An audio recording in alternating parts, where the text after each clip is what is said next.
Hello everyone, আজ থেকে তোমাদের একটা নতুন টপিক শুরু হবে। সেটা হচ্ছে পলিটির উপর বেস করি, আর যেটা পিএসসির যে নতুন ট্রেন্ড তাকে ফলো করো। ওকে, আমরা যদি খুব ভালো মতন প্রিভিয়াস ইয়ারের কোয়েশ্চেনগুলোকে ফলো করি, স্পেশালি 2019-এর মেইনসের কোয়েশ্চেনটা, তাহলে আমরা দেখব লক্ষ্মীকান্তের যে ট্র্যাডিশনাল কোয়েশ্চেন তার থেকে বাইরে কিন্তু কোয়েশ্চেন হয়েছে। ওকে, সেই কোয়েশ্চেনগুলো হয়েছে ডিডি বাসুর বইয়ের থেকে, বা রিসেন্ট সিনারিও যে সমস্তগুলো হচ্ছে তার উপর বেস করে। ওকে, পিএসসি কোথাও চেষ্টা করছে যেন কেস রিলেটেড কোয়েশ্চেন, ঠিক আছে, বা সুপ্রিম কোর্ট রিলেটেড, বা এই কেস রিলেটেড কোয়েশ্চেনগুলো ওরা কিন্তু দেওয়ার চেষ্টা করছে। ওকে, তো আমাদের টেন্ডেন্সি থাকবে সেগুলোই। আমার টেন্ডেন্সি একটাই থাকবে যে তোমরা যেন ওই কোয়েশ্চেনগুলোর আনসার ঠিকঠাক করতে পারো। আর তার জন্য সবার আগে দরকার যেটা, সেটা হচ্ছে একটা ক্লিয়ার কনসেপ্ট। যখনই আমরা কোর্ট কেসের ব্যাপারগুলো আসবো, বা এরপরে আমি ডক্ট্রিন পড়াবো তোমাদেরকে, তার আগে আমরা যে এতদিন পলিটি যা যা পড়ে এসেছি সে সম্পর্কে আমাদের কতটা স্বচ্ছ ধারণা হয়েছে। পলিটি কী অ্যাকচুয়ালি? আমরা তো পলিটি পড়ে এসেছি, আমরা আর্টিকেল পড়েছি, প্রিয়াম্বল পড়েছি, ফান্ডামেন্টাল রাইটস পড়েছি, ডিপিএসপি পড়েছি, সব পড়েছি, কিন্তু পলিটির যে এসেন্সটা সেটাকে আমরা নিতে পেরেছি?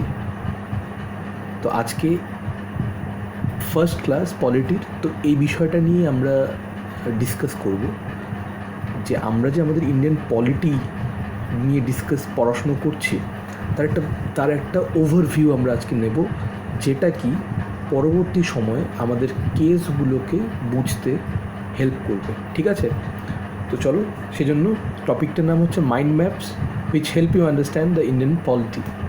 ওকে, চলো শুরু করা। ফার্স্ট অফ অল, আমাদের যে ইন্ডিয়া যে স্টেট আছে, আমাদের যে দেশ আছে, ওকে, আমাদের দেশ, সরি, ওকে,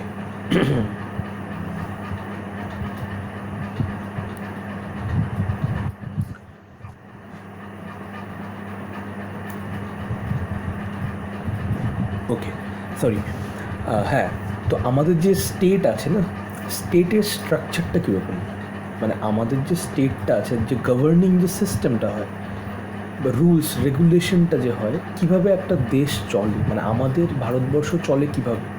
ওকে, আমাদের দেশ বা আমাদের স্টেটের 3টা পিলার রয়েছে, ঠিক আছে, সেটা হচ্ছে লেজিসলেটিভ, এক্সিকিউটিভ অ্যান্ড জুডিশিয়ারি। ঠিক আছে, 3টার কম্বিনেশনে আমাদের দেশের রুলস রেগুলেশন মেনটেন হয়ে আসছে। ওকে, সো ছবির মধ্যে বোঝার চেষ্টা করি, একটা স্টেটকে দেখানো হচ্ছে যার 3টে অংশ বেরিয়ে গেল, লেজিসলেটিভ, এক্সিকিউটিভ অ্যান্ড জুডিশিয়ারি। ওকে, আর এটাকে কিন্তু বলে 3 pillar of democracy. Okay, 3 pillar of democracy বলা হয় আমাদের ডেমোক্রেসিকে। আর আরেকটা ইন্টারেস্টিং ফ্যাক্ট, সেটা হচ্ছে 4th পিলার অফ ডেমোক্রেসি কাকে বলা হয়, সেটা হচ্ছে প্রেসকে। ওকে, তো এখন আমি তোমাদেরকে একটা কোয়েশ্চেন করি, দেখি তোমরা কারেন্ট অ্যাফেয়ার্সে কতটা অবগত। Recently world press freedom index release হয়েছে, এতে ইন্ডিয়ার র্যাঙ্ক কত?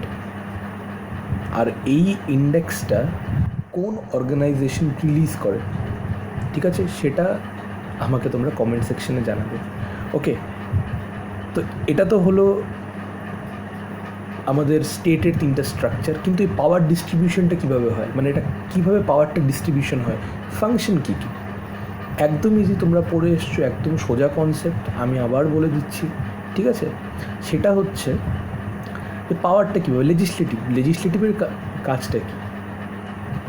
আইন বানানো, ল বানানো, অ্যাক্ট বানানো, যেটা আমাদের পার্লামেন্ট করে থাকে। ঠিক আছে, পার্লামেন্ট হচ্ছে ল বানায়। এক্সিকিউটিভ কি? এক্সিকিউটিভ বলতে আমরা কাদেরকে বুঝি? কারা এক্সিকিউটিভ? আমাদের মন্ত্রিমণ্ডল, আমাদের ক্যাবিনেট, এরা হচ্ছে এক্সিকিউটিভ। আমাদের রাষ্ট্রপতি এক্সিকিউটিভ, প্রধান এক্সিকিউটিভ। কাজ কী এনাদের? কাজ কী? এদের কাজ হচ্ছে ইমপ্লিমেন্ট করার যে লগুলো লেজিসলেচারে তৈরি হলো, লেজিসলেটিভ অ্যাসেম্বলিতে বলো বা লেজিসলেটিভ বা লোকসভাতে বলো, যে আমাদের লোকসভাগুলি পার্লামেন্টে বলো, যে লটা বানানো হলো সেটাকে ইমপ্লিমেন্ট করা হচ্ছে এক্সিকিউটিভের কাজ। ওকে, এর বাকি আসে হচ্ছে থার্ড হচ্ছে জুডিশিয়ারি। জুডিশিয়ারি কী দেখবে? জুডিশিয়ারি এটা দেখবে যে লটা কি আদৌ ঠিক, লটা কি কোথাও ভুল হচ্ছে না তো, কোথাও রাইটসের ভায়োলেশন হচ্ছে না তো। তো জুডিশিয়ারির কাজ সাধারণত এটা। এর পাশাপাশি কী করে জুডিশিয়ারি? জুডিশিয়ারি দেখে যে কোথাও রুলস অ্যান্ড রেগুলেশন আদৌ ঠিকঠাক ফলো হচ্ছে কি না, ঠিক আছে। আর যে সমস্ত সিভিল অ্যান্ড ক্রিমিনাল কেসগুলো হয় সেগুলোর জাজমেন্ট দেয়া অবশ্যই। তো এই তিনটে জিনিস আছে, আমি জানি তোমরা সবাই জানো, তবু আমি আরেকবার এই সমস্ত জিনিসগুলো বলে দিচ্ছি। ওকে, আর এই যে কনসেপ্টটা, পাওয়ার ডিস্ট্রিবিউশনের যে কনসেপ্টটা না, সেই কনসেপ্টটা কার দেয়া? ফ্রেঞ্চ ফিলোসফার মন্টেস্কু আমরা পড়েছি ছোটোবেলায়, ক্লাস 5 দিকে চলে যাও। যারা তোমরা যদি ওয়েস্ট বেঙ্গল বোর্ডে পড়ে থাকো, একদম ছোটোবেলায় ক্লাস 5-6 কথা মনে করো, তখন কিন্তু আমরা মন্টেস্কু, ভলটেয়ার, রুসো এদের কথা পড়েছিলাম। ইয়েস, সেই যে মন্টেস্কু পড়েছিলেন তার কনসেপ্ট হচ্ছে এটা। ওকে, তো এটা হলো পাওয়ার ডিস্ট্রিবিউশন, ঠিক আছে। নাও আমাদের ডেমোক্রেসিটা কি? আমাদের ডেমোক্রেসিটা পার্লামেন্টারি ফর্ম অফ ডেমোক্রেসি, অর্থাৎ আমাদের পার্লামেন্ট হয়, পার্লামেন্টের ফর্মে ডেমোক্রেসিটা হয়। আর পার্লামেন্টারি ডেমোক্রেসির স্পেশালিটি কী সেটা আমরা জানবো, ঠিক আছে। যেহেতু আমাদেরটা পার্লামেন্টারি ফর্ম অফ ডেমোক্রেসি, আমাদের ডেমোক্রেসিটা পার্লামেন্টারি ফর্ম, এটা কীভাবে কাজ করে? এর মধ্যমণি হচ্ছে আমরা।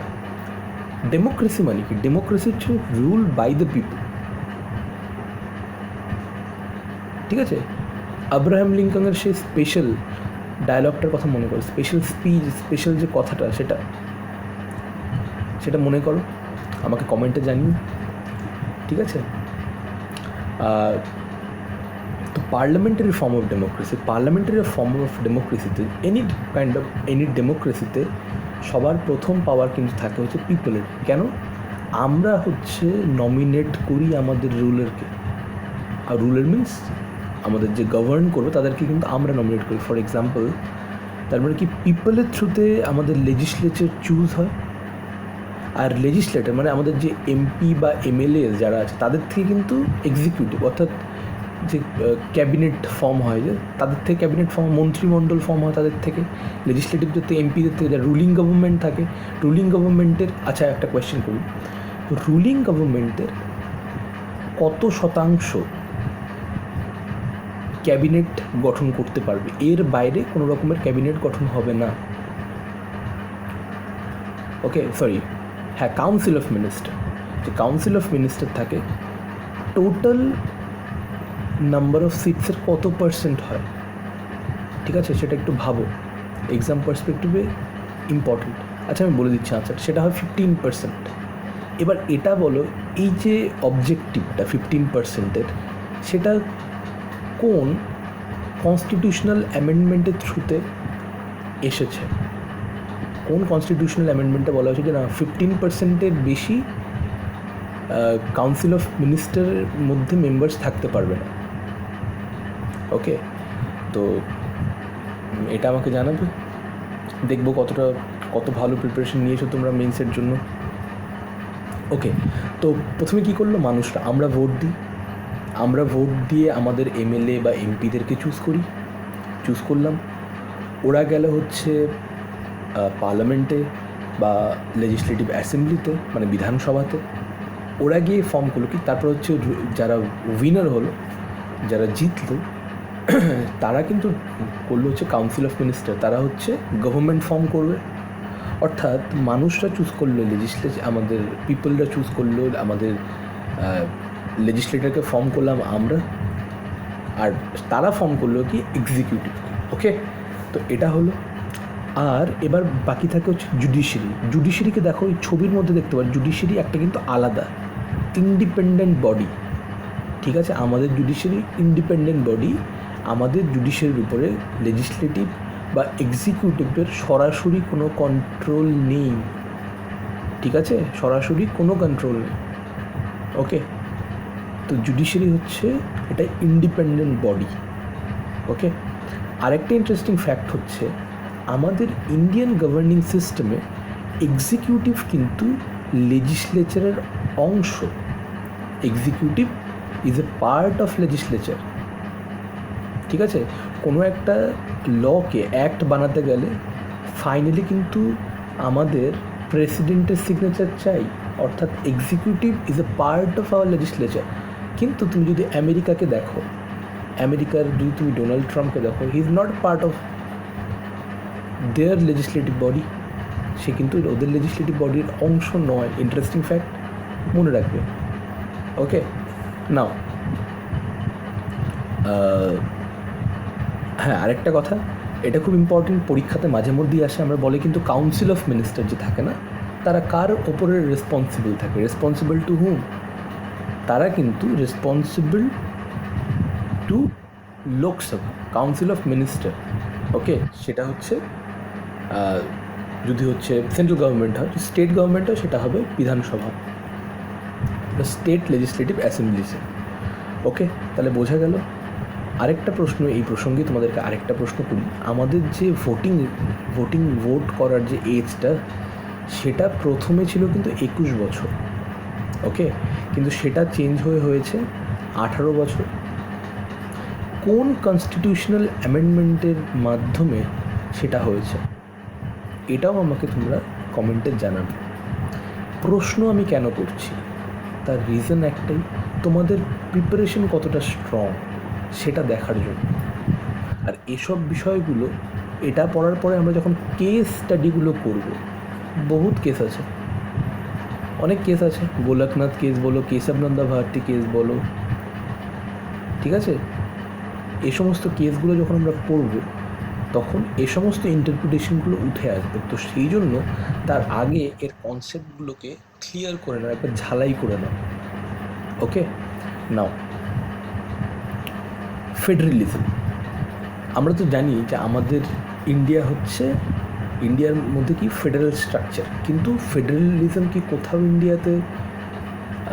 ইন্ডিয়ার কনস্টিটিউশনে মেনশন করা আছে কি? নেই কিন্তু। ঠিক আছে, ইন্ডিয়া কিন্তু ইউনিয়ন অফ ইন্ডিয়া বলি কিন্তু। ওকে, কিন্তু আমাদের যে ইন্ডিয়ার স্ট্রাকচারটা, সেটা কিন্তু কাইন্ড অফ ফেডারেলিজম। কে যেন একটা বলেছিল, Indian polity is a quasi federal. নামটা আমার ইতিমধ্যে মনে পড়ছে, কে উনি, মনে করার চেষ্টা করো। ইয়েস, এক্স্যাক্টলি, তোমরা সত্যি ঠিক বলেছো। সেটা কে বলেছে? কেসি ওয়্যার। উনি বলেছেন কিন্তু কোয়াসি ফেডারেল। ওকে, তো ফেডারেলিজম বলতে কি? তো ফেডারেল স্ট্রাকচারটাকে কীভাবে এসছে? যদি আমরা আমেরিকার এক্সাম্পল নিই, আমেরিকাতে ফেডারেল স্ট্রাকচার কীভাবে এসছে? আমেরিকাতে তোমরা দেখবে ওখানে স্টেট আছে, এই জন্য কিন্তু বলে the United states of America. ঠিক আছে, অনেকগুলো স্টেটস এরা কী করেছে, এরা নিজেরা এসে এরা একটা অ্যাগ্রিমেন্টের থ্রু ওই স্টেটটাকে ফর্ম করেছে। ঠিক আছে, তারা নিজেরা অ্যাগ্রিমেন্ট করলো, তারা ফর্ম করেছে, এবং তারা ইচ্ছে করলেই কিন্তু সেটাকে ব্রেক করে চলে যেতে পারে। যদিও সেটা হয় না। টেক্সাস বলে একটা জায়গা আছে, তারা অনেক দিন থেকেই চাচ্ছে যে তারা যেন আমেরিকার থেকে সেপারেট হয়ে যায়, কারণ কালচার অনেকটাই আলাদা, কিন্তু স্বাধীনতার এতদিন বাদেও কিন্তু হয়নি। আর সেই নিয়ে খুব মজার একটা গল্প আছে আব্রাহাম লিঙ্কনের সাথে, পরে কখনো সময় হলে বলব। যাই হোক, তো সেটা কিন্তু আমাদের ইন্ডিয়াতে কি তাই হয়েছে? না, কখনোই না। আমাদের ইন্ডিয়াতে কিন্তু যে স্টেটগুলো আছে, তারা কিন্তু ইচ্ছে করলেই কিন্তু ভারতকে ছেড়ে যেতে পারবে না। We are bounded. ঠিক আছে, আমরা কোনো অ্যাগ্রিমেন্টের থ্রু কিন্তু আমাদের স্টেটটাকে বানাইনি। ওকে, তো আমাদের ফেডারেল স্ট্রাকচারটা একটু আলাদা। বললাম না কেসি ওয়্যারের কথা, কোয়াসি ফেডারেল, তো কাইন্ড অফ এরকম। ওকে, তো এখন একটুখানি ফেডারেল স্ট্রাকচারে কী হয়? ফেডারেল স্ট্রাকচারে আমাদের ইন্ডিয়াতে যেটা হয়, সেটা কিন্তু হয়, যেহেতু আমাদের প্রেসিডেন্সিয়াল ফর্ম অফ গভর্নমেন্ট না, ঠিক আছে, যেহেতু পার্লামেন্টের ফর্ম অফ গভর্নমেন্ট, সেজন্য কিন্তু আমাদের হয় ডিভিশন অফ পাওয়ার। মাথায় যেন থাকে, খুব ছোট ছোট ডিফারেন্স, ডিভিশন অফ পাওয়ার আর সেপারেশন অফ পাওয়ারের মধ্যে। আমাদের ইন্ডিয়াতে কিন্তু সেপারেশন অফ পাওয়ার নেই, ডিভিশন অফ পাওয়ার আছে। ওকে, সেপারেশন অফ পাওয়ার মানে কমপ্লিটলি আলাদা, ডিভিশন মানে কি একটা অংশের থেকে কিছু অংশ ভাগ করে দেয়া, সেটা হচ্ছে ডিভিশন। সেপারেশন আর ডিভিশনের মধ্যে এটাই পার্থক্য।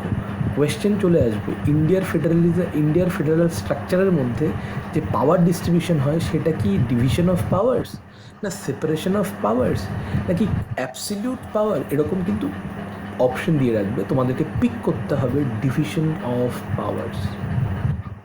ওকে, সেপারেশন অফ পাওয়ারের সাথে কিন্তু কনফিউজ হও না, সেটা কিন্তু হয় presidential government, presidential form of গভর্নমেন্টের ক্ষেত্রে, আমেরিকার ক্ষেত্রে। ওকে, আর আরেকটা কথা তোমাদেরকে বলছি, ইন্ডিয়ার যে ফেডারেল স্ট্রাকচারটা, এটা কোন কান্ট্রির মতন, কোন দেশের অনুকরণে বা ওই দেশের মতন আমরা বলতে পারি? Yes, Canada. ইউএসের মতন নয় কিন্তু, ক্যানাডার মতন। ক্লিয়ার? ওকে, ডিভিশন অফ পাওয়ার্সটা কী হয়, সেন্টার আর স্টেট, সেন্টারে কী হয়, সেন্ট্রাল এক্সিকিউটিভ থাকে, সেন্ট্রাল লেজিসলেচার থাকে, তার মানে কি এক্সিকিউটিভ আর লেজিসলেটিভের মধ্যে পাওয়ারের সেপারেশন আছে, পাওয়ারের ডিভিশন হচ্ছে। সিমিলারলি স্টেটের মধ্যেও তাই হয়। ওকে, এক্সিকিউটিভ আর লেজিসলেচারের মধ্যে পাওয়ারের কী হয়, ডিভিশন হয়, নট সেপারেশন, ডিভিশন। ওকে, কিন্তু জুডিশিয়ারির মধ্যে কী হয়, আমাদের ইন্ডিয়ান জুডিশিয়ারির মধ্যে কি ফেডারেল স্ট্রাকচার দেখা যায়? না, আমাদের জুডিশিয়ারি কিন্তু ইন্টিগ্রেটেড, অর্থাৎ মানে হচ্ছে সুপ্রিম কোর্ট এর লিডার আর বাকি সব এর আন্ডারে পড়বে, অর্থাৎ আমাদের যে জুডিশিয়ারি আছে সেটা কিন্তু ইউনিটারি স্ট্রাকচার। ওকে, এটা কিন্তু স্টেট ওয়াইজ ডিফারেন্স না। হ্যাঁ, স্টেটের হাইকোর্ট থাকে, বাট আলটিমেটলি সর্বা কিন্তু গডফাদার কিন্তু supreme court. Remember, division of পাওয়ার বোঝা গেল, ফেডারেল স্ট্রাকচার বোঝা গেল, ইন্ডিয়ান ফেডারেলিজম কার থেকে কপি করা সেটাও বোঝা গেল। তোমরা জানো, আমি আরেকবার বলে দিচ্ছি। ওকে, নাও এবার যে জুডিশিয়ারি হয়, জুডিশিয়ারিটা কীরকম হয়? তো ইন্ডিয়াতে যে জুডিশিয়ারি, একটু আগে বললাম যে গডফাদারকে সুপ্রিম কোর্ট, সেন্ট্রাল লেভেলে কে থাকে, সুপ্রিম কোর্ট থাকে, স্টেট লেভেলে হাইকোর্ট থাকে, ডিস্ট্রিক্ট লেভেলে ডিস্ট্রিক্ট কোর্টস থাকে, ঠিক আছে? আর ভিলেজ বা পঞ্চায়েত লেভেলে লোক আদালত কিছু কিছু জায়গাতে থাকে। ডিস্ট্রিক্ট কোর্টে আবার দুটো ভাগ থাকে, একটা জায়গা হচ্ছে ম্যাজিস্ট্রেটের কোর্ট থাকে, আর একটা সাবঅর্ডিনেট থাকে, সাবঅর্ডিনেট কোর্ট। একটাতে সিভিল কেসেসকে হ্যান্ডেল করা হয়, আরেকটাতে ক্রিমিনাল ম্যাটারগুলোকে হ্যান্ডেল করা হয়। ম্যাজিস্ট্রেট কোর্টের মধ্যে ক্রিমিনাল ম্যাটারগুলোকে হ্যান্ডেল করা হয়, ঠিক আছে? তো সুপ্রিম কোর্টের যে ডিসিশনটা সেটা কিন্তু binding on all courts of India. ইন্ডিয়ার টেরিটরির ভেতরে সমস্ত কোর্টে সুপ্রিম কোর্টের কিন্তু কী বলবো, ডিসিশনটাকে বাইন্ডিং। ওকে, এবার আমার একটা প্রশ্ন উত্তর চাও, আচ্ছা সুপ্রিম কোর্টের যে ডিসিশন যেটা আছে সেটা কি ফিক্সড? মানে সুপ্রিম কোর্ট সাপোজ আজকে কোনো ডিসিশন দিল, সেটা কি ফিক্সড? মানে এর পরবর্তী কোনো ডিসিশনে কি সুপ্রিম কোর্ট আজকে যে ডিসিশনটা দিল সেটাকে চেঞ্জ করতে পারবে না? মানে একদম কি মানে কনস্ট্যান্ট ডিসিশনটা, কি এর মধ্যে ফ্লেক্সিবিলিটি আছে, এটাকে চেঞ্জ করা যায়? ভাবো, আমি ক্লিয়ার করে দিচ্ছি একটু বাদ। ওকে, পলিটি পড়ার ক্ষেত্রে বারবার একটা কথাই মনে রাখবে, মুখস্থ ব্যাপারটাকে সাইড রাখো।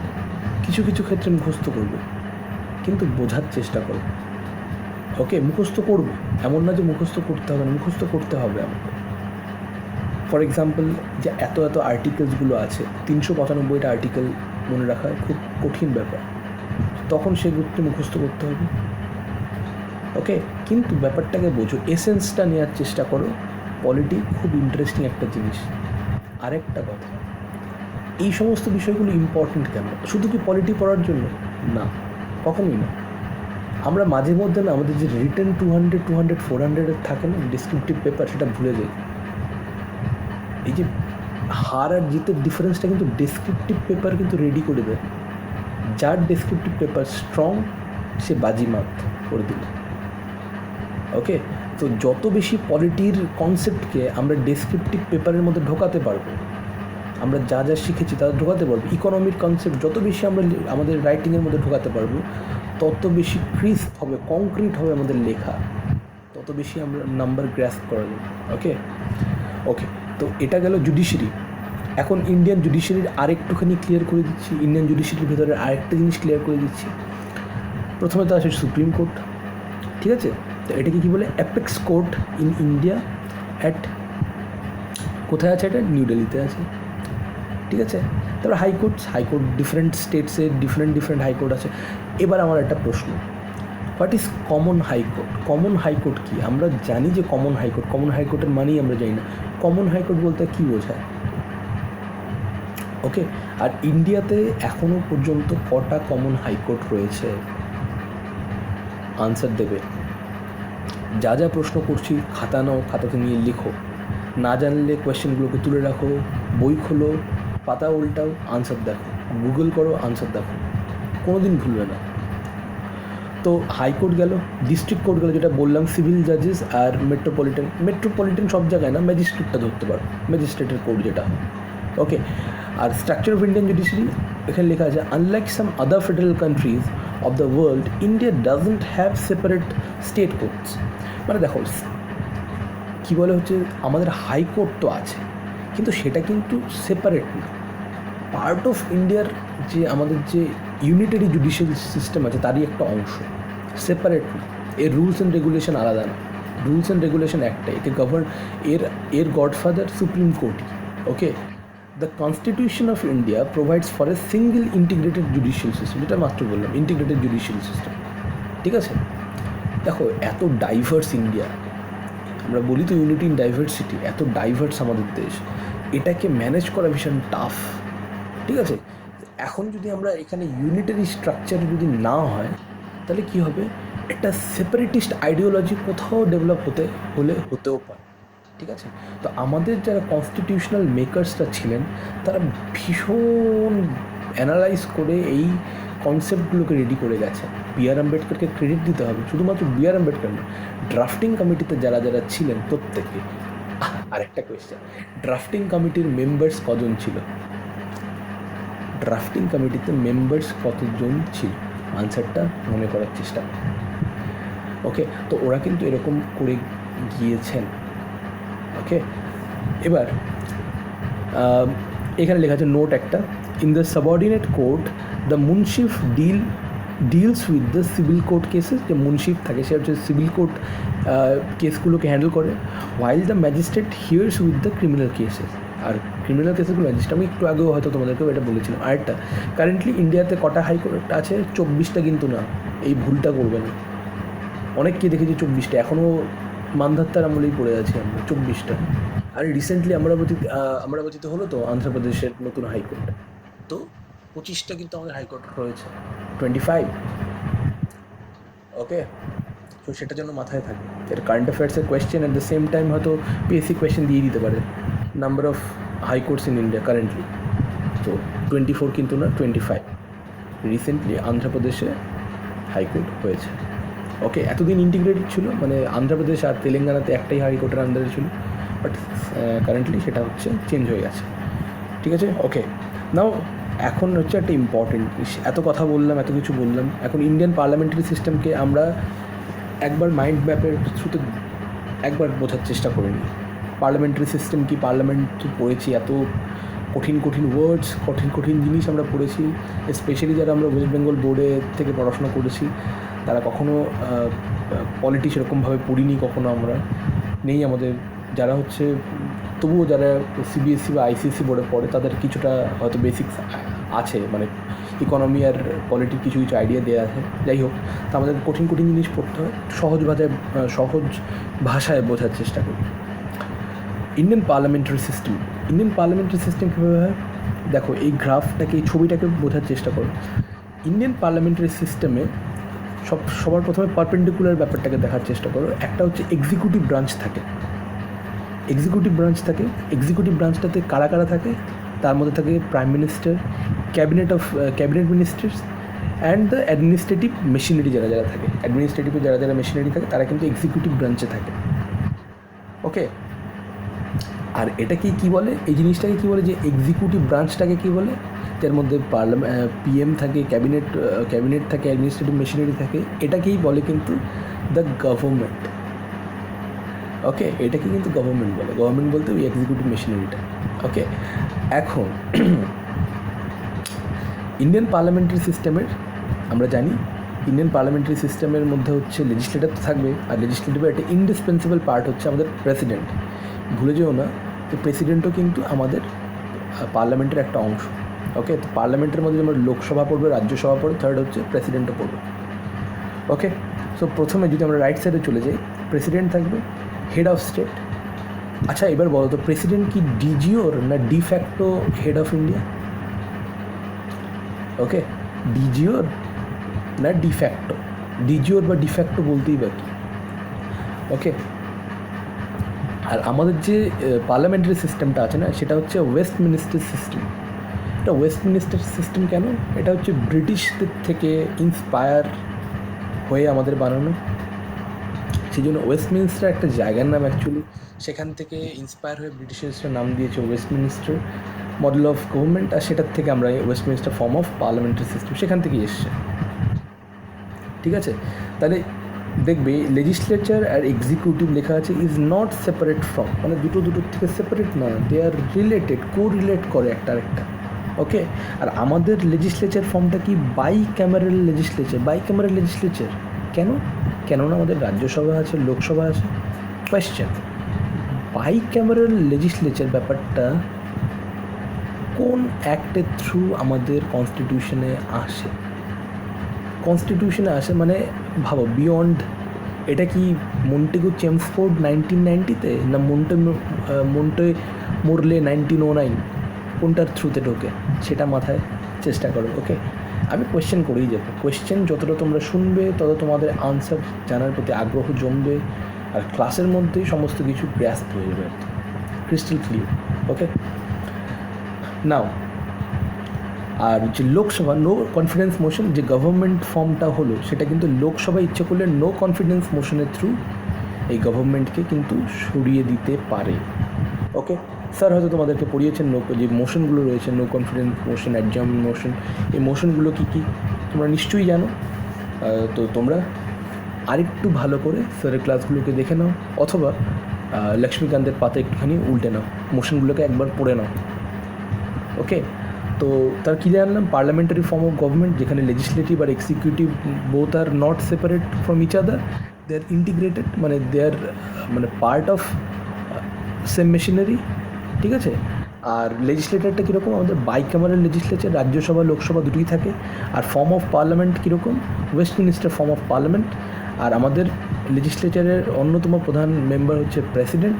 প্রেসিডেন্ট কিন্তু হেড অফ স্টেট, তিনি হচ্ছে ডিজিওর, নট ডিফ্যাক্টো। ডিফ্যাক্টো হচ্ছে আমাদের প্রাইম মিনিস্টার। ওকে, তো এটা গেল একটা পার্লামেন্টারি সিস্টেমের একটা ওভারভিউ। আই হোপ তোমরা বুঝতে পেরেছো। কোনো রকমের ডাউট, কোনো রকমের কিছু থাকলে আমাকে কমেন্টে জানাবে। ওকে, নাও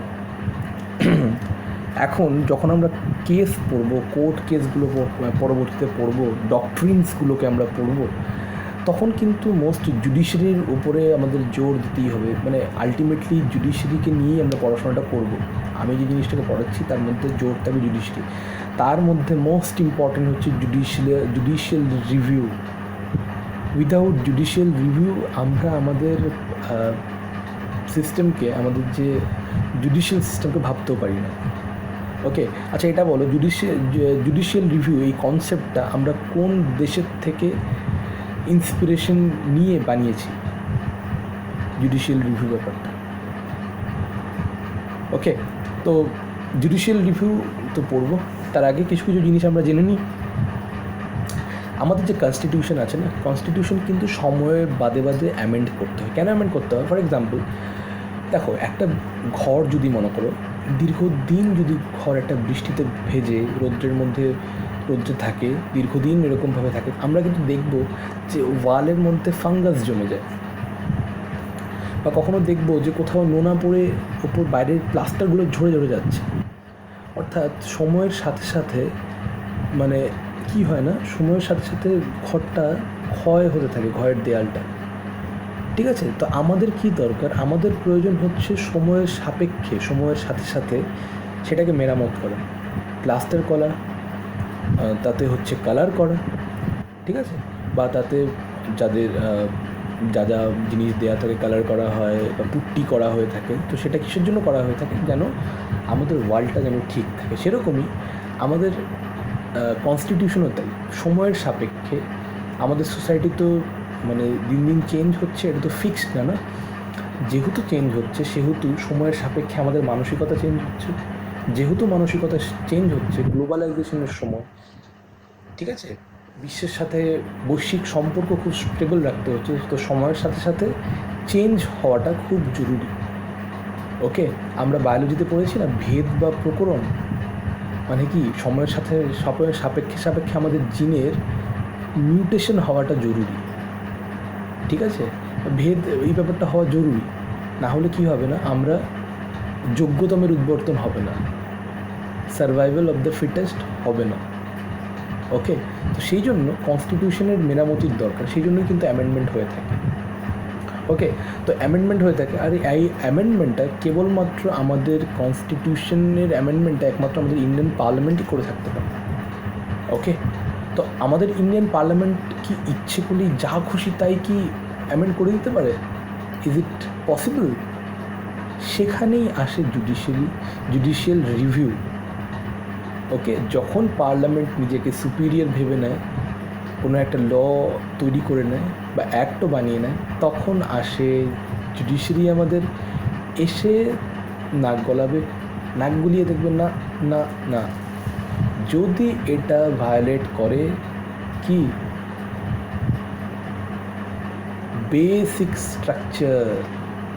বেসিক স্ট্রাকচারকে ভায়োলেট যদি করে, তাহলে এটাকে ল বানানো যাবে না, তাহলে এটা কি নাল অ্যান্ড ভয়েড। এই টার্মসগুলো আমি কখনো সময় হলে তোমাদেরকে বোঝাবো, নাল অ্যান্ড ভয়েড এই টার্মসগুলোর মানে কি। ওকে, আপাতত তুমি বোঝো, নাল অ্যান্ড ভয়েড হয়ে যাবে, দ্যাট ইজ এটা অ্যাকসেপ্টেবল না, এটা তখনই বন্ধ হয়ে যাবে, এর কোনো ভ্যালিডিটি থাকবে না, ভ্যালিড না এটা, ঠিক আছে? আর এই যে কনসেপ্টটা এটাও একটা ডক্ট্রিন অফ বেসিক স্ট্রাকচার, এটা কোন কোর্ট কেসে চলে এসেছিল, কোন কেসের থ্রুতে? ইয়েস, তোমরা সবাই জানো, বলে দিচ্ছি আবার, কেশব নন্দা ভারতী কেস 1973। আমাদের ইন্ডিয়ার পলিটিক্যাল স্ট্রাকচারে না, যে আমাদের স্ট্রাকচার যে আছে, যে পার্লামেন্টারি ফর্ম বা জুডিশিয়ারিতে, এই কেশব নন্দা ভারতী কেস হচ্ছে কি বলো, একটা মাস্টারপিস ছিল, মাস্টারপিস। মানে কেশব নন্দা ভারতী কেস না থাকলে আমরা এত ইন্ডিপেন্ডেন্স ব্যাপারটা হয়তো থাকতো না, স্বাধীন ভারতেও কোথাও যেন একটা পরাধীনতার শিকার হয়ে থাকতে হতো আমাদেরকে, but thanks to Kesavananda Bharati, যে ওনার জন্য আজকে আমরা ফ্রিতে আছি। নিশ্চয়ই এরপরে যখন কোর্ট কেসগুলোকে বোঝাবো, তখন এর আদিকাণ্ড রামায়ণ তোমাদেরকে বোঝাবো। ওকে, এখন জুডিশিয়াল রিভিউকে কোথায় কোথায়, মানে কোন কোন আর্টিকেল জুডিশিয়াল রিভিউয়ের পাওয়ার আমাদেরকে দেয়? আমরা নর্মালি কি বলে থাকি, আর্টিকেল 32 অ্যান্ড 226, দ্যাটস ইট। না, শুধু এই দুটো না, এর পাশাপাশি আরও আছে, ঠিক আছে? জুডিশিয়াল রিভিউ মানে শুধু আর্টিকেল 32 যেটা সুপ্রিম কোর্টকে পাওয়ার দেয়, বা আর্টিকেল 226 যেটা হাইকোর্টসগুলোকে পাওয়ার দেয়, সেটা শুধুমাত্র না, তার পাশাপাশি আরও অনেক আর্টিকেলসের সম্মিলিত প্রচেষ্টা আছে। তার মধ্যে প্রথম হচ্ছে আর্টিকেল 13। আর্টিকেল 13-এ কী বলা আছে? Laws inconsistent with or in derogation of the fundamental rights, ঠিক আছে? আর্টিকেল 13-এ কিন্তু এটা বলা আছে। ওকে, তো আর্টিকেল 13 খুব ইম্পর্টেন্ট, ঠিক আছে? আর্টিকেল 13 খুবই ইম্পর্টেন্ট।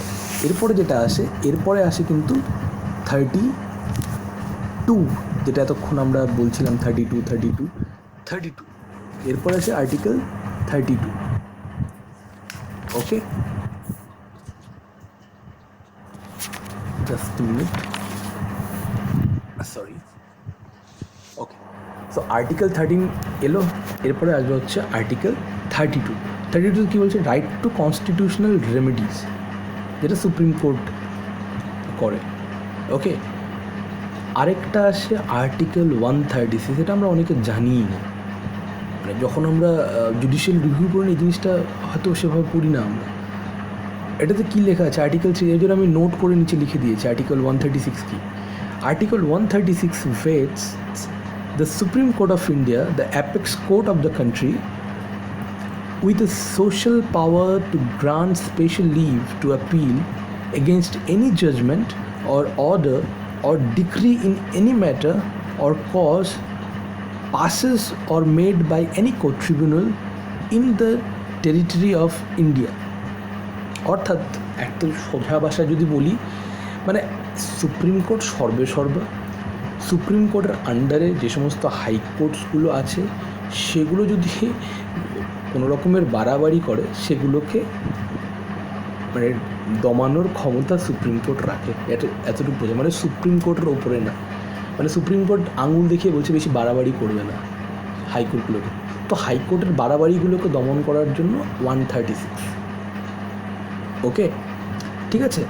এরপরে আসা আর্টিকেল 226, যেটা হাইকোর্টকে পাওয়ার দেয় জুডিশিয়াল রিভিউয়ের জন্য। ওকে, 226 কি সার্টেন রিটসগুলোকে কী বলে হচ্ছে রিটসগুলোকে লাগু করার জন্য 226। কী কী রুটস আছে আমাদের? কটা রিটস আছে? 4টা, 5টা, 6টা, 7টা, কটা?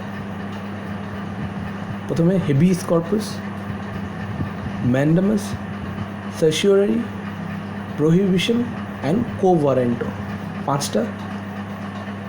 ঠিক আছে, তো সেই রিটসগুলো আছে, সেই রিটসগুলোকে অ্যাপ্লাই করার জন্য সেই রিটসগুলোর কোথাও সেই রিটসগুলোকে আমরা অ্যাপ্লাই করি, অর্থাৎ কোথাও আমাদের ফান্ডামেন্টাল রাইটসের কোথাও ভায়োলেট হলো, ঠিক আছে, বা কোথাও কোনো জায়গা হচ্ছে, সেই 32 আমাদেরকে সেই পাওয়ারটা দেয়। আর্টিকেল 32, আর্টিকেল 226 পাওয়ার দেয় যে না তোমরা কোর্টে গিয়ে আপিল করতে পারো। ওকে, সো এই জন্যই হয়তো বি আর আম্বেদকর বলেছিল আর্টিকেল 32কে কি heart and soul of Indian constitution. Heart and soul মনে আছে তো? Yes, article 32। আর এরপরে আসে আর্টিকেল 227, 226-এর পর 227 কী আছে? Power to superintendence over all courts by the high court, অর্থাৎ সাবঅর্ডিনেট কোর্টসগুলো যেগুলো হাইকোর্টের আন্ডারে পড়ে, হাইকোর্টের সেইগুলোকে ম্যানেজ করার দায়িত্ব থাকে হাইকোর্টসের। মানে বাড়াবাড়ি করতে পারবে না, যেটা সুপ্রিম কোর্ট হাইকোর্টের সাথে করলো এক্স্যাক্টলি হাইকোর্ট বাকি কোর্টদের সাথে তাই করবে। ওকে, এবার একটু আর্টিকেল 13-এর প্রসঙ্গে আসি। আর্টিকেল 13কে না অনেক সময় আর্টিকেল 13কে আর আর্টিকেল 32কে ম্যাক্সিমাম জুডিশিয়াল যে কেসগুলো আমরা পড়বো না এদেরকে একসাথে রিড করা হয়, মানে এদের ইন্টারপ্রিটেশনগুলোকে প্রায় একসাথে কানেক্ট করা হয়। সিমিলারলি টু 26 মানে 13 আর 32 এদেরকে কোল্যাপস করা হয়। 13 কী বলে? 13 বলে যদি কোনো রকমের ফান্ডামেন্টাল রাইটসের ভায়োলেশন হয় সেটা হচ্ছে সেই সমস্ত অ্যাক্টস বা যে কোনো ল সেগুলো মানে কী বলবো, দে আর নট ভ্যালিড। ঠিক আছে, সেটা বলে আর্টিকেল 13 সেই পাওয়ারটা দেয় আমাদেরকে। ঠিক আছে, তো এই গেলে হচ্ছে আর্টিকেল 13, 32, 136, 226 অ্যান্ড 227 মনে রাখবে। তাহলে কতগুলো আর্টিকেল আছে? 5টা, 13, 32, 136, 226, 227। ওকে, পরবর্তী কেসগুলো বুঝতে গেলে এগুলো খুব দরকার, খুবই প্রয়োজন হবে আমাদের। ওকে, এরপরে জুডিশিয়াল রিভিউ তো গেল, আই হোপ তোমরা বুঝতে পেরেছো। এবার যে আমাদের লিগাল কনফ্লিক্টসগুলো যে হয়, যে লিগাল কনফ্লিক্টসগুলো হয় মানে আমরা যে দেখবো যে কোর্ট কেসেসগুলো যেটা হচ্ছে আমাদের মানে ইম্পর্টেন্ট কেসগুলো যেটা আমাদের পলিটিক্যাল স্ট্রাকচারকে একদম চেঞ্জ করে রেখে দিয়েছে। ঠিক আছে, সের মধ্যে দেখবো যে কোথায় কোথায় লিগাল ব্যাটেলগুলো হয় মেজরলি কোথায় কোথায় সেই ব্যাটেলগুলো হচ্ছে, কেনই বা হচ্ছে। দেখুন কয়েকটা পার্টিকুলার জায়গাতে দেখবে ব্যাটেলের স্কোপ প্রচণ্ড বেশি থাকে, ওখানেই ব্যাটেলটা হয়, লিগাল ব্যাটেলটা হয়। কোথায় কোথায় হয় সেটা হচ্ছে পার্লামেন্টারি সোভারেনিটি ভার্সেস জুডিশিয়াল সুপ্রিমেসি। পার্লামেন্টের সোভারেন মানে কি? আমরা তো ইসে পড়েছি, কী বলবো, প্রিয়াম্বেল পড়েছি। প্রিয়াম্বেলে সোভারেন কথাটা লেখা আছে। সোভারেন মানে কি? সোভারেন মানে বলতে গেলে সর্বভৌম মিনস যে আমার ডিসিশন ফাইনাল, মানে আমার ডিসিশন আমিই নেব, কোনো বাইরের থার্ড পার্টি এসে আমার ডিসিশনকে ভায়োলেট করতে পারবে না। ঠিক আছে, আমার ডিসিশনের প্রতি আমার টোটাল অধিকার আছে, এটা আমার দেশ, আমি এখানে ডিসিশন নেব। কোনো থার্ড পার্টি এসে আমাকে কোনো কিছু ডিরেকশন দিতে পারবেন না। ওকে, সেটা হচ্ছে ইভেন ইউএনও না। ওকে, তো সেটা তো সেই জিনিসটা হচ্ছে সোভারেনিটি। সেরকম পার্লামেন্টারি সোভারেনিটি, পার্লামেন্ট কী চায় যে ল অ্যান্ড অ্যাক্টের মাধ্যমে যে ওরা সুপ্রিম হওয়ার থাকার চেষ্টা করে। তুমি দেখবে যে স্পেশালি না কেসগুলোকে তোমরা যখন ফলো করবে তখন দেখবে লেজিসলেচার আর জুডিশিয়ারির মধ্যে, বা লেজিসলেচারের মধ্যে আমি এক্সিকিউটিভকেও অ্যাড করছি, কারণ because they are both indispensable part of each other. তো এদের মধ্যে একটা কনফ্লিক্ট থাকে কে সুপিরিয়ার, সেটা একটা প্রচেষ্টা করার জন্য। ঠিক আছে, জুডিশিয়ারি বলে না আমি সর্বেসর্বা, লেজিসলেচার বলে যে না। আর এর সবচেয়ে ক্রিস্প এক্সাম্পল দেখা যায় হচ্ছে ইন্দিরা গান্ধীর সময়, ওই সময়টা। ঠিক আছে, কেশবনন্দ ভারতী কেস, ওই টাইমে প্রচুর কেস হয়েছিল আর প্রচুর অ্যামেন্ডমেন্টস হয়েছিল। তুমি যে অ্যামেন্ডমেন্টের কথাই যখন বললাম, তো আই থিঙ্ক তোমরা সবাই জানো হচ্ছে অ্যামেন্ডমেন্ট 24। অ্যামেন্ডমেন্ট 24 কিন্তু খুবই ইম্পর্টেন্ট। অ্যামেন্ডমেন্ট 24-এর মধ্যে কী হয়েছিল? অ্যামেন্ডমেন্ট 24-এ কিন্তু এরকম বলা হয়েছিল যে parliament can amend any part of the constitution. এটা কিন্তু বলেছিল ইন্দিরা গান্ধী গভর্নমেন্ট ওই রকম সময়ের মধ্যে। অর্থাৎ কি, পার্লামেন্টের একটা সুপ্রিমেসি দেখানোর টেন্ডেন্সি ছিল যে না আমরা সুপ্রিম অথরিটি। ঠিক আছে, তো আর্টিকেল 24-এ কিন্তু সেরকম দেখিয়েছিল। তো তোমরা যখন দেখবে যে জুডিশিয়ারির মধ্যে আর মধ্যে হলো, কিন্তু যখন কেশবনন্দ ভারতী কেস এলো তখন বললো যে বেসিক স্ট্রাকচার ডকুমেন্টকে ভায়োলেট করে কোনো ল আমরা অ্যামেন্ড করতে পারবো না। ওকে, তো তার মানে আমরা স্পষ্টতই দেখতে পাচ্ছি পার্লামেন্ট আর জুডিশিয়ারির মধ্যে একটা কনফ্লিক্ট হচ্ছে। ওকে, আরেকটা কিসের কনফ্লিক্ট জোন, সেটা হচ্ছে রাইট টু সিটিজেন্স আর হচ্ছে পাওয়ার অফ দ্য স্টেট, যেটা আরেকটা খুব ইন্টারেস্টিং ফ্যাক্ট, ফান্ডামেন্টাল রাইটস আর ডিপিএসপি। তবে ফান্ডামেন্টাল রাইটস আর ডিপিএসপির মধ্যে কনফ্লিক্ট হয়েই থাকে। ঠিক আছে, আর এর একটা ক্রিস্প এক্সাম্পল আমরা পাই হচ্ছে আমাদের হচ্ছে অ্যামেন্ডমেন্ট 25। বললাম না ইন্দিরা গান্ধীর সময়ে একটা পার্লামেন্টারি সুপ্রিমেসির টেন্ডেন্সি ছিল। ঠিক আছে, 25th অ্যামেন্ডমেন্টে কী বলা হয়েছিল? 25th অ্যামেন্ডমেন্ট কী প্রোভাইড করেছিল? বলেছিল any law made to give effect to the directive principles contained in Article 39B or 39C cannot be challenged on the ground of violation of the rights guaranteed by Article 14, 19 and 31। তো স্পষ্টতই বলছে যে মানে মোদ্দা কথা হচ্ছে directive principle যে 39B এবং 39C এরা সুপিরিয়র টু আর্টিকেল 14, 19 and 31।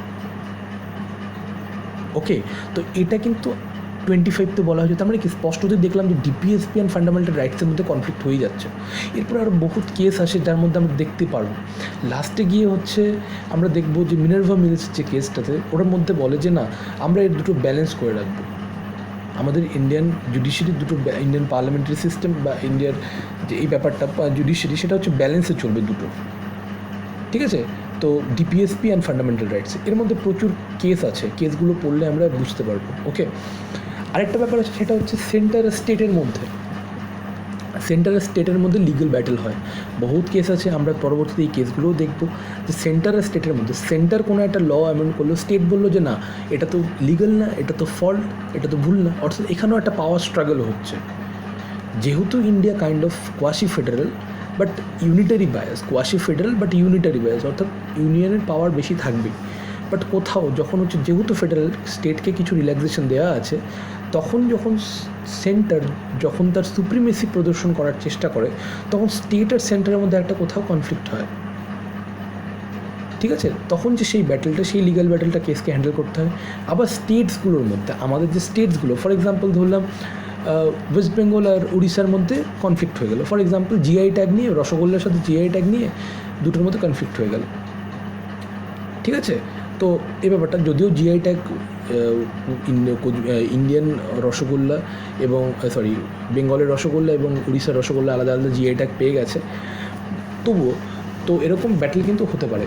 মানে সুপ্রিমেসি দেখানোর জন্যই মানে ব্যাটেলগুলো হয় অ্যাকচুয়ালি। আরও একটা ব্যাটেল হয় যেটা আমরা ট্যাক্স স্ট্রাকচার নিয়েও ব্যাটেল হতে পারে। মানে কোনো একটা ট্যাক্সকে ইমপ্লিমেন্টেশন নিয়ে অনেক স্ট্রাগল হয়। ঠিক আছে, আর আমি জানি তো আর ওয়াটার ডিসপিউট নিয়ে তো হতেই থাকে। ওকে, তো এরকম পাওয়ার স্ট্রাগলগুলো হয়, তো সেটা হচ্ছে লিগাল কনফ্লিক্টের জোন, কনফ্লিক্ট হয়। ঠিক আছে, তো এবার আমরা একটুখানি বোঝার চেষ্টা করি যে এত কনফ্লিক্ট তো হলো, তো জুরিসডিকশনটা আমরা একবার দেখিনি। জুরিসডিকশন, সুপ্রিম কোর্টের জুরিসডিকশনটা কী?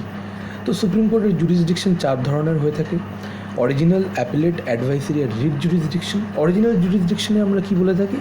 অরিজিনাল জুরিসডিকশনে যে ইউনিয়ন আর স্টেটসের মধ্যে যে ডিসপিউটগুলো থাকে, বা দুটো স্টেটসের মধ্যে যদি ডিসপিউট থাকে, সেই ডিসপিউটগুলোকে হ্যান্ডেল করার জন্য অরিজিনাল জুরিসডিকশন। আমি আর্টিকেল এখন বলছি না, আর্টিকেল পরে বোঝাবো, আপাতত এতটুকু মনে রাখো। এটাই আমি জানি, তোমরা জানো, তবু বলে দিচ্ছি। অ্যাপিলেট জুরিসডিকশন কি? অ্যাপিল করা, অর্থাৎ কোনো লোয়ার কোর্টে কোনো সিভিল বা ক্রিমিনাল কোনো বা কনস্টিটিউশনাল কেস, 3টা কেসের মধ্যেই হয়, সিভিল, ক্রিমিনাল অ্যান্ড কনস্টিটিউশনাল। তো সেটা লোয়ার কোর্ট থেকে হায়ার কোর্টে আমরা অ্যাপিলের থ্রুতে কোনো একটা ভার্ডিক্ট দিয়ে দিল, তোমার হচ্ছে সাপোজ হাইকোর্ট কোনো একটা ভার্ডিক্ট দিল, সেটাকে আমরা চ্যালেঞ্জ করে সুপ্রিম কোর্টে যেতে পারি, অ্যাপিল করতে পারি। That is appellate jurisdiction. Okay, আরেকটা আছে অ্যাডভাইজারি জুরিসডিকশন। অ্যাডভাইজারি জুরিসডিকশন কি?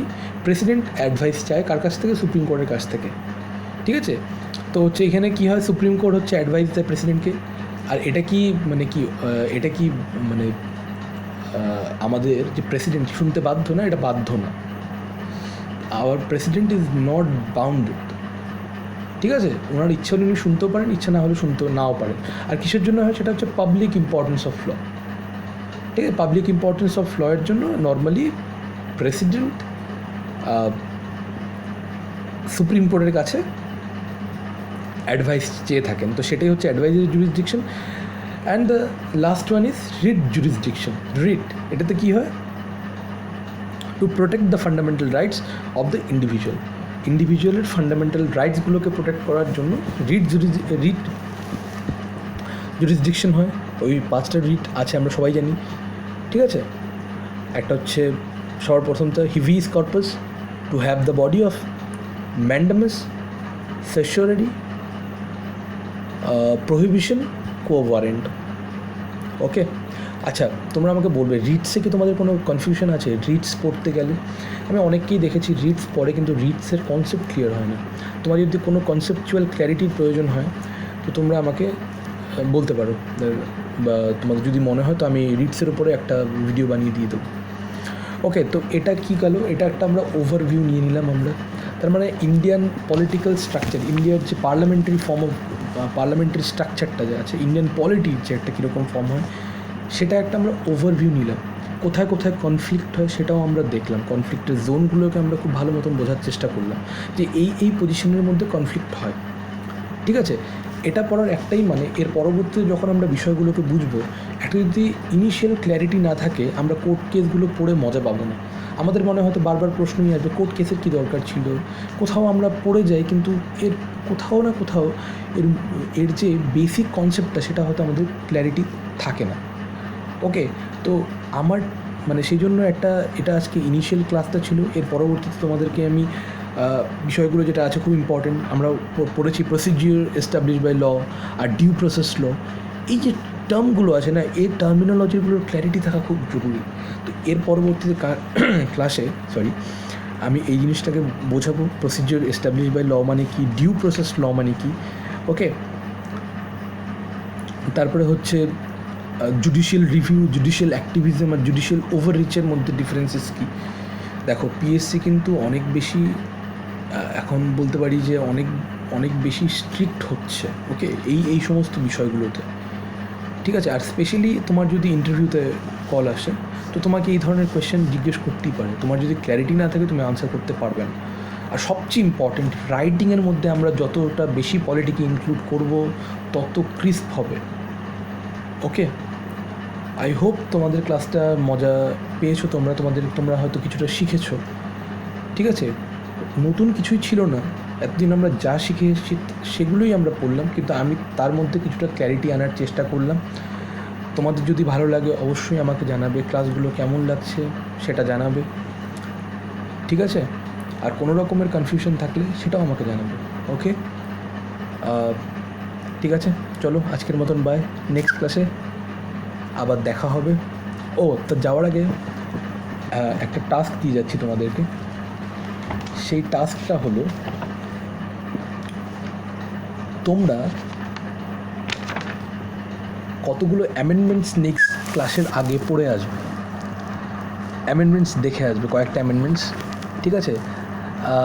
দেখো তার মধ্যে হচ্ছে 24, 25, ওকে, 24, 25, 15 অ্যামেন্ডমেন্টস কতগুলো দেখে আসবে বাড়ির থেকে। আমি দেখো বেছে বেছে কতগুলো দিয়ে দিচ্ছি। 42, 44 মোস্ট ইম্পর্টেন্ট, 42, 44, 38, 39 এই অ্যামেন্ডমেন্টসগুলোকে বাড়ির থেকে একটুখানি দেখে আসবে, ওকে? সেই অ্যামেন্ডমেন্টসগুলো দেখে আসলে একটুখানি ক্ল্যারিটি আসবে।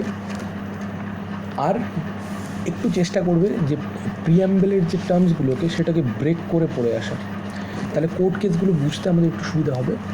আরেকটা যেটা মোস্ট ইম্পর্টেন্ট, ফান্ডামেন্টাল রাইটসের যে আর্টিকেলগুলো আছে সেই আর্টিকেলগুলো, আর ডিপিএসপির যে আর্টিকেলগুলো আছে সেই আর্টিকেলগুলো, এই আর্টিকেলগুলো পড়ে থাকবে। সেটা তোমাদের টাস্ক থাকলো, সেটা ভালো মতন বুঝে বুঝে পড়ে আসবে, ওকে? শুধু ওপর দিয়ে না, বোঝার চেষ্টা করবে, বোঝার চেষ্টা করে পড়বে, ঠিক আছে? ওকে, চলো আজকের মতো এখানেই, নেক্সট ক্লাসে আবার দেখা হচ্ছে, বাই বাই।